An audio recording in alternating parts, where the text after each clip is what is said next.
Magandang hapon po sa lahat.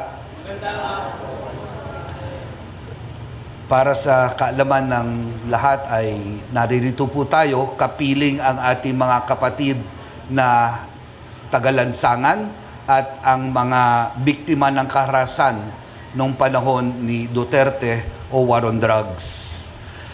Simulan ko dun sa salita ni Jesus, sa wika ni Jesus, na kung hindi kita huhugasan, wala kang kaugnayan sa akin. Yung salitang kaugnayan sa Ingles ay inheritance. Meros in Greek. Inheritance. Ang aking nanay, ilang linggo bago siya na ratay sa banig na karamdaman, ay nagtanong, paano mo ko mahal? Ang tanong sa akin. Sabi ko, magandang tanong yan. Humiling ka ng Holy Land, dinala kita sa Holy Land. Sabi ng nanay ko, cheap ang sagot sa akin. Ang mura naman. Sabi ko, nung sabi mo, bago ka mamatay, gusto mong Holy Land, binigay ko. Bumalik tayo galing Holy Land, sabi mo, bago mamatay, magandang makapunta ako sa Rome, sa Holy City. Sabi ko, hinanapan ko ng paraan, nakuha mo yung nais mo. Sabi niya, pwede na, cheap pa rin. Sabi ko, kapag gusto mo ng shopping, kahit wala ako, dinadala kita sa SNR o kaya Marks and Spencer. Sabi niya, cheap pa rin. Sabi ko, sobra na to ah. And then she says, sabi niya, kung gusto mo akong mahalin, mahalin mo ko batay sa aking pangangailangan.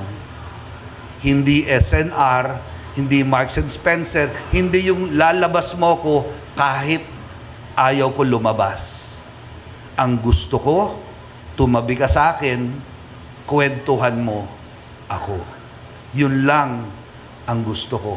Kung mahal mo ang isang tao, mahalin mo siya batay sa kanyang pangangailangan. Hindi batay sa iyong sukat na kagustuhan. Tatlong bagay po, mga kapatid, ang aking nais ibahagi. Kung mahal natin ang Diyos, ang ating kaisipan ay maka-Diyos. Kung mahal natin tunay ang Diyos, ang ating pananalita at kilos ay siyang maka-Diyos din.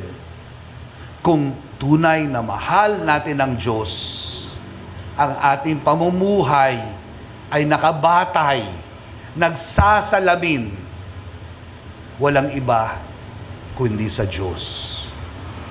God thinks, God ways, God's life.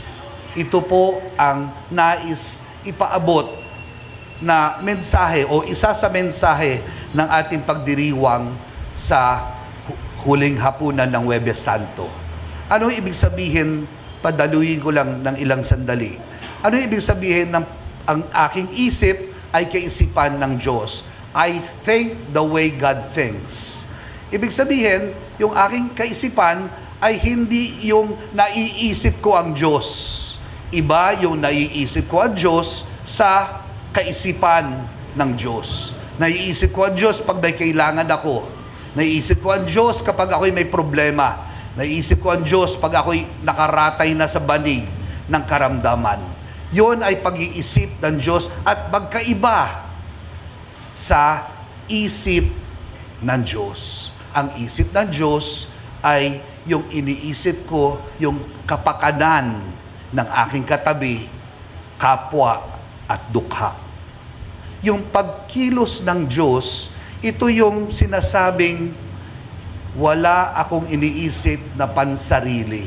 Ito yung pagsasantabi ng aking agenda at ang aking aksyon, pananalita, ay batay kung paano kumilos si Jesus. Madaming kwento. Isang magandang kwento ay ano ang ginawa ni Jesus nang dinala sa kanya ang isang sinasabing babae na nakikiapid. Ang tanong ni Jesus, simple. Ang ginawa ni Jesus, isang bagay lang. Ano at sino ang humusga sa iyo? Wala po. Then neither should I. Hindi ako huhusga kung walang humusga sa iyo. Isang pamamaraan ng Diyos kailanman ay hindi huhusga. Sino ako para humusga? Ang pagkilos ng Jesus, ang pagkilos ng Diyos ay kilos ng habag, malasakit, kalinga, at paghilom. Panghuli ay pagsasalamin sa mga kilos ng Diyos. Minsan ako ay binangga ng motorsiklo ang aking sasakyan sa Tagaytay. Dumating ang pulis, dumating ang mga kaparian. Isang pare na aking matalik na kaibigan, lumapit. 2 tanong ang bumungad. Kamusta ka? At ano ang aking may tutulong sa iyo? Kapag tayo'y nakagawa ng kasalanan, iba't ibang uri ang dadating sa ating galing sa ating kapwa o pamilya. Nandiyan ang panghuhusga, nandiyan ang mumurahin tayo, nandiyan ang sisisihin tayo. Pero ang pagkilos ng Diyos, katulad ng pare, kamusta ka? Nasaktan ka ba? Kamusta ka? Ano ang maitutulong ko sa iyo? Ito ang pagkilos at pagsasalamin sa Diyos. Yung Diyos na nakikialam at may malalim na habag. Ano ang nangyayari sa iyo? Kamusta ka na? At panghuli, tanong niya, paano ako makakatulong sa iyo?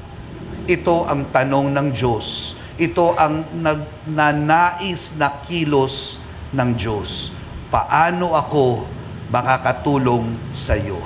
This is how God thinks. This is how God acts. This is how God moves and shows His care to His wounded people. Panghuli, baka makalimutan lang natin, sa Huwebes Santo, 3 bagay ang nagaganap. Huling hapunan, ibig sabihin pagbibigay ni Jesus ng kanyang sarili. Doon naganap ang unang misa. Hindi na kordero ng kambing, bagkos kordero o laman ng Diyos ang siyang ibinibigay. Pangalawang nagaganap ang paghirang sa mga kaparian sa araw ng Huwebes Santo. Inutusan niya ang 12, kayo ang tinatawag kong mga apostoles. Kung anong ginawa ko sa inyo, siyang inyong gagawin din. Institution of the priesthood. The third ay yung Maundy Thursday. Maundy, galing sa salitang mandatum. Mandato, utos. Ang utos ni Jesus, binigyan ko kayo ng halimbawa. Ito'y dapat ninyong tularan. Ang kanyang halimbawa na Diyos, bagkos nagpakitang tagapaglingkod sa pamamaraan ng paghuhugas ng paa sa kanyang mga alagad. Ito ang ating ginugunita. Ito ang ating makikita ngayon at sa ilang mga minutong magaganap. Hingin natin sa Diyos ang biyaya na tayo rin, tulad ni Jesus, ay makasunod sa kanyang yapak. Makapag-isip gaya ng isip ng Diyos, makapagsalita at makakilos gaya ng kilos ng Diyos, at higit sa lahat, makapagsalamin sa mundo kung paano ang habag ang pag-ibig